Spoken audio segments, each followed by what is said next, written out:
दात काढल्यानंतर घ्यावयाची काळजी. काय करावे?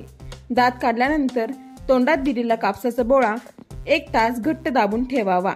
1 तासानंतर कापूस अलगद काढावा. त्यानंतर दुसरा कापसाचा बोळा ठेवू नये.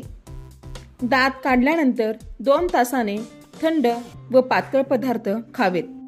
दात काढल्यानंतर 1 तास बर्फ किंवा थंड पाण्याच्या पट्ट्या बाहेरून लावाव्यात. दुसऱ्या दिवसापासून कोमट पाण्यात मीठ टाकून जेवणानंतर हलक्या गुळण्या कराव्यात. रोज चांगले मुखमार्जन करून तोंडाची स्वच्छता करावी. दात काढलेल्या ठिकाणी ब्रश वापरू नये. भूल उतरल्यानंतर तोंड 20 वेळा उघड बंद करावे. दिवसातून 2 वेळा असे 7 दिवस करावे. कोणत्याही प्रकारे त्रास झाल्यास डॉक्टरांशी संपर्क साधावा. अक्कल दाढ काढल्यानंतर दुखणे, सूज येणे व तोंड उघडण्यास त्रास होणे स्वाभाविक आहे.